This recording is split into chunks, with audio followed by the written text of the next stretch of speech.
Hey everyone, welcome to Zoetic Chat, Unleash Your Life's Journey with me, John Mayfield. This ultimate podcast for spiritual guidance will answer all your life, soul and spiritual questions. I'm thrilled to have you join me every week. My vast knowledge, wisdom and experience are crucial to your personal and spiritual growth. Together we will explore a variety of topics and delve deeply into the truths of my life and spiritual path. Don't forget to sign up to my newsletter at johnmayfield.com.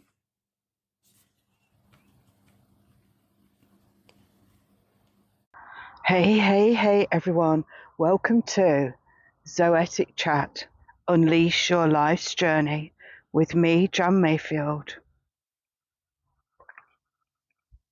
I would like you to think about things that you've been asking for. Have you been asking for confirmation? Maybe you've been waiting for a sign so clear that it shouts at you. But here's the truth. The sign is usually already sitting in your life, quietly repeating itself. Sometimes you don't see the signs. They can be so subtle. But what signs am I talking about? Everybody talks about you can see the signs, look for the signs. The signs are always there.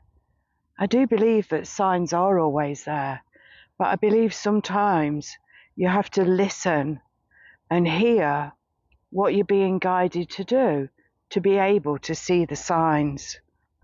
I've had hundreds throughout my life, hundreds and thousands, and so many of them just stick in my mind as almost miraculous, because how can that be?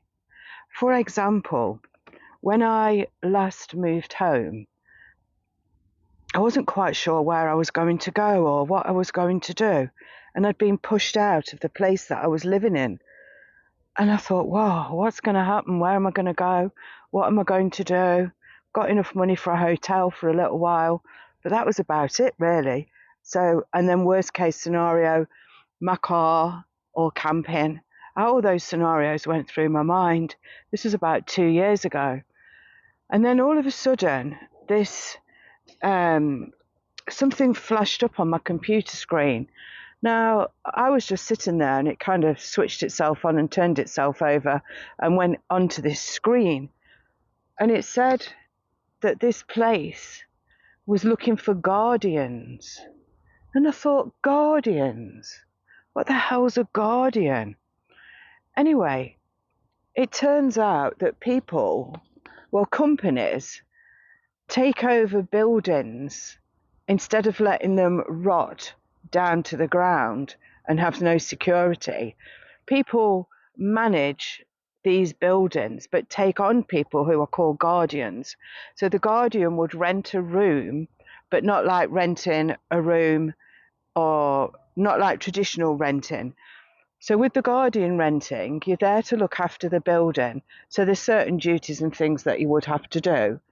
And the only thing that's quite different is that the 28 days notice, they can give you that or you can give them that. So it's quite flexible. If you don't want to be stuck in one place and you want the flexibility of being able to move, it sounds ideal. Anyway, that came up on my computer screen and I thought, well, I'm looking for somewhere to live. I don't know where I'm going to go. I don't know if my mum's going to need me because she's getting old, and there was all these I don't know ifs. I was at a place where I didn't know. I didn't know where I was going, what I was doing. I was just at that place. So anyway, I looked into this and I went to this really old building in, I think it was Leek in Staffordshire. So I met someone from one of these guardian places there and he showed me around, and it was a former huge mansion that had been turned into a care home that then clearly wasn't making any money. So each room was let out to a person paying rent, the guardian, which was lovely. Except that this building, I couldn't do it. It had such a strong smell of old people smell. And nothing wrong with old people smell, but I just didn't want to live with it. It kind of turned my stomach. But the guy said you get used to the smell, but I didn't really want to get used to the smell. But anyway, so maybe that was a sign that I needed to be a guardian, but not in that place. But anyway, it was a beautiful place. So I kind of had a look around, and they sent me a message and said, "Oh, John, we've got this convent that we're just starting to let out now." And I'm like, "A convent? Wow. You mean I could live in a convent?" And they said yes. They kind of give a snigger because I wasn't really sure what all this guardianship was all about. Anyway, I went and had a look at this convent in Doncaster. Oh, I fell in love with it. I just fell in love. Now, it's a basic room, ensuite, but the building itself, it had got energy, it had got atmosphere. The actual church bit in there was still open and up and running, and it was all blessed and all the rest of it. You've got Mother Mary in the garden and somebody else kneeling in prayer towards her, a statue. I can't remember what she's called. And then when I first went there was a big statue at the front of the building, but that was taken down. So anyway, I kind of sussed it out a bit in my mind, and it was, the postcode was something 3 something. So I thought, oh, that's good, because my birthday is 3/3, 3rd of the 3rd, and I was born in 60, so that's another 2 3s. It was on the 3rd floor, and it was room number 3 that was available, and I thought, I've got to take this. There's too many signs there not to take it. So look at all those signs. You look at signs that come into your life. Check out the numbers. If the number doesn't mean anything, add it up and see what the two numbers together mean. But I've had 2 amazing years there. I've had 2 years of growth in my own spiritual life. I've written a book, I've written about 3 books. 1 I've published whilst I've been there. I've connected to a spiritual people and met some interesting people. And the time in the convent is coming to an end now, because the convent want it back. I think they've sold the whole building and the land. But the garden was immaculate, and you could hear all the birds singing. You've seen it on my TikTok where I'm grounding myself. That is the ground. And I've seen so much there, but that will be for another podcast when I've actually left. Seen so much spiritually. I'm not talking about the other people that live there. I'm talking about spiritually, what I've seen and what I've heard. But I will take that further later. But those signs were there. So from where I was living, I packed everything into my car and was driving up the motorway. And I looked in front of me. Well, actually, it was over to the left. I was in the fast lane. This van was in the slow lane. And I'm like, that's got my name on it, Mayfield. I thought, why is Mayfield on that little van? Anyway, I moved over lanes, and it was Mayfield's removal van, a small van like a little independent company, Mayfield's Removals. Sorry, as I was removing myself from one place to go to another. Now, how big a sign is that? Wow. So you see, if you keep your eyes open, the signs are there for anything and everything that you want to be doing. But they're already placed there. You're just going to be moving into them or moving around them. Those signs aren't just going to jump up willy-nilly. They are there. They are there waiting for you to drive into, walk into, to see. Life is amazing. So don't ask for too many signs. I never asked for any of those signs because I know. I tend to say, I know you will show me. I know you will give me direction. Those are the things that I say now. Years ago, I didn't. I'd have panicked years ago. But now I just know everything will fall into place. And it did. And I moved into that convent almost 2 years ago.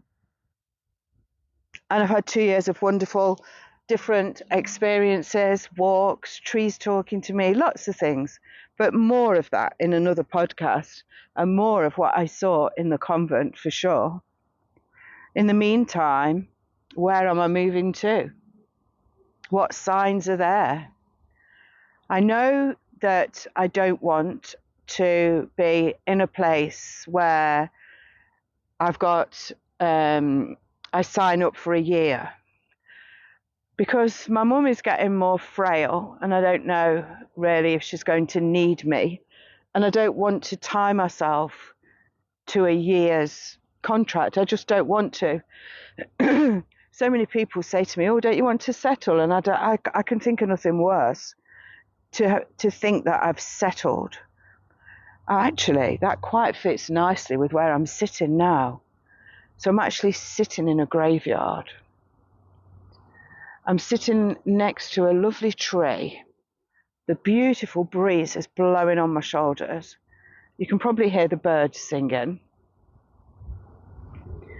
and the wind blowing maybe on my microphone a little bit.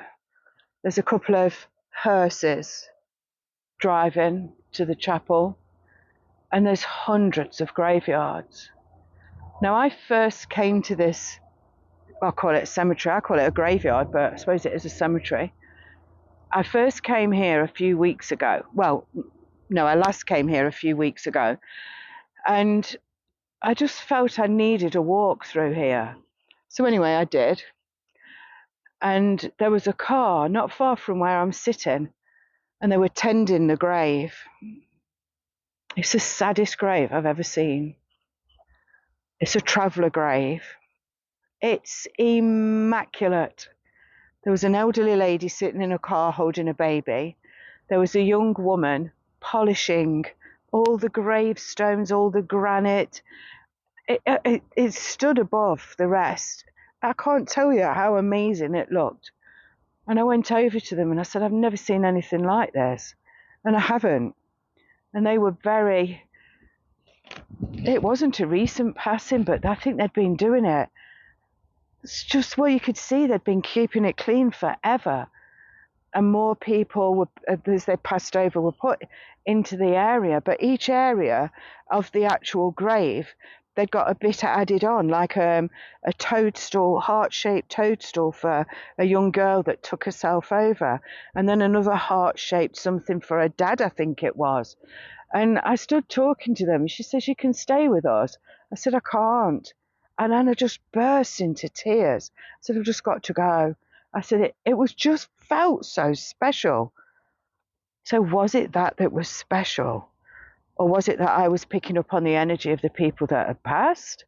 What was I picking up? Because I've never, ever gone into a cemetery and cried, ever. But I sobbed. Prior to that, when I was walking along the path, right over the other side, but not too far, there was a big collection of magpies flew over my head and settled on a grave. And it was quite funny, really, because they were making a noise which drew my attention.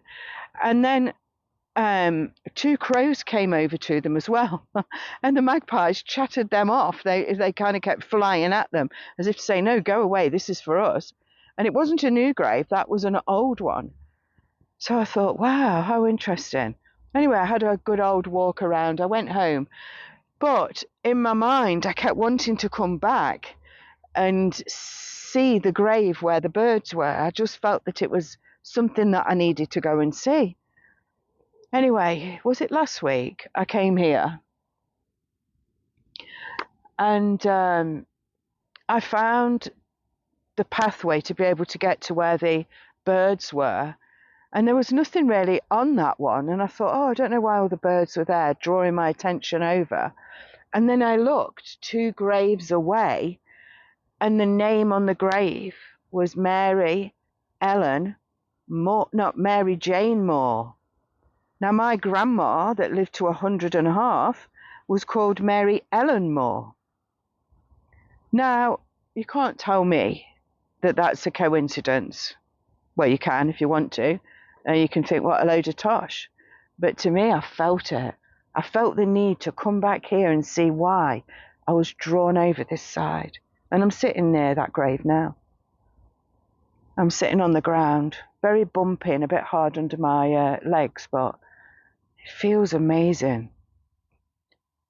So is there more signs here? I don't know. But I know I've had to come here and record this podcast. And I know that I shall come again before I leave this area, because I am leaving this area, because we had our 28 days notice at the beginning of the month. And it's around I don't know if it's the 12th, 13th or 14th today. So that gives, whatever it is, gives me 13 days to move from the place that I'm living, the convent of mercy.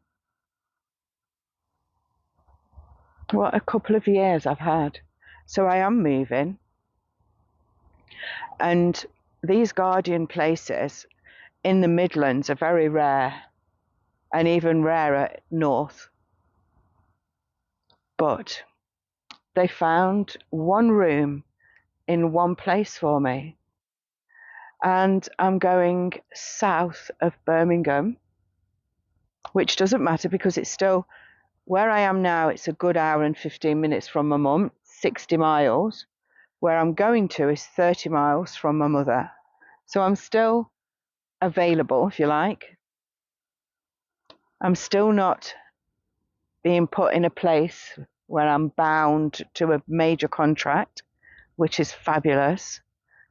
And it's on Quaker ground. So I'm being taken to another religion, which I don't know that much about Quakers. I know I feel really calm at the thought of going there. I'm very excited. I can't wait to go. It's like, oh yeah, bring it on. It's my next adventure. So yes, I'm really, really looking forward to that. What are my signs that I know that's the right place? The postcode. I'm not telling you the postcode, but I'll tell you that the first 2 letters are the initials of my dad. Then 2 numbers are my daughter's birthday. Then there's another number which is 3, which is my birthday. And then the last 2 letters are my name, JL, which is L is my middle name, but LJ. So that's how I know it's right. Also, the room I'm going to is 87. 8 and 7 is 15. 5 and 1 is 6. Divide the 6 by 2, you get 2 3s. So amazing. So I know that's right. I just know it is. I can feel it. I could go today. If we didn't have to sort of sit our notice out and wait for the room to be inspected, I'd go today. Well, I couldn't because my car's in the garage. But I could go. I could quite easily just go. You know what I mean, don't you? So look for the signs. Recognize the signs. See the signs. You have to sometimes do a little bit of calculating to get them there, don't you? Morning.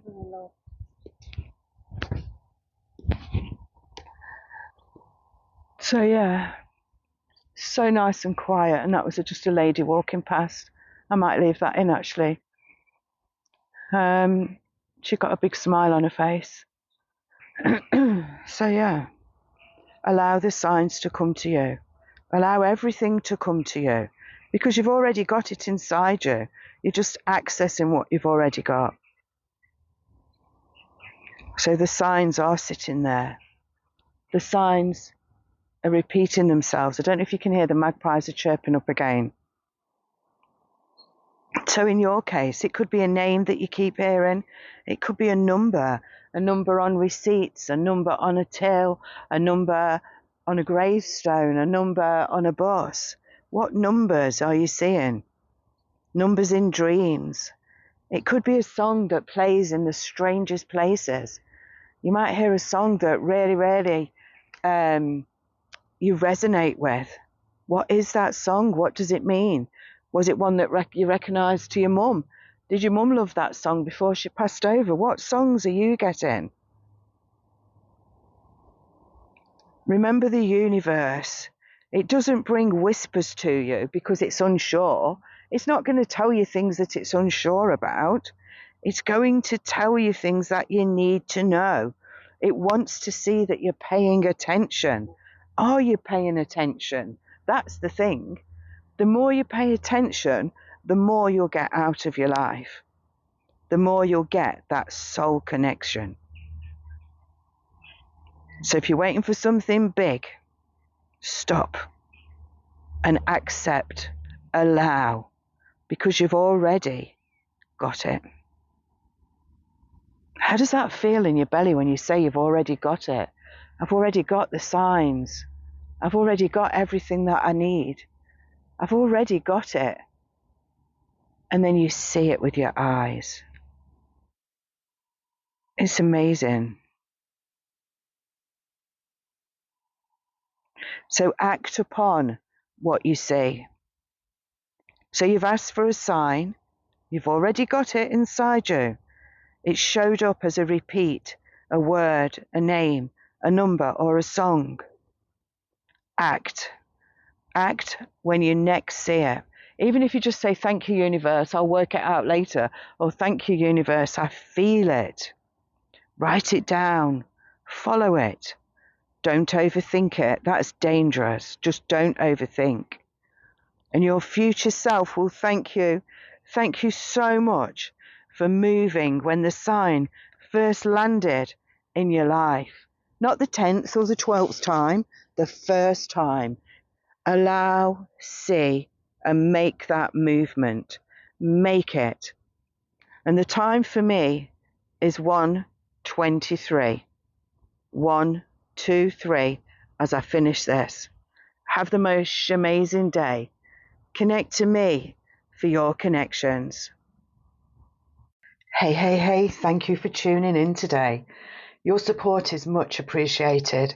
Please consider leaving a review, sharing on social media, and telling your friends about my podcast. You can also join my newsletter at johnmayfield.com. Remember, take what resonates from Zoetic Chat and enrich your life with wisdom in all areas. And stay tuned for the next episode.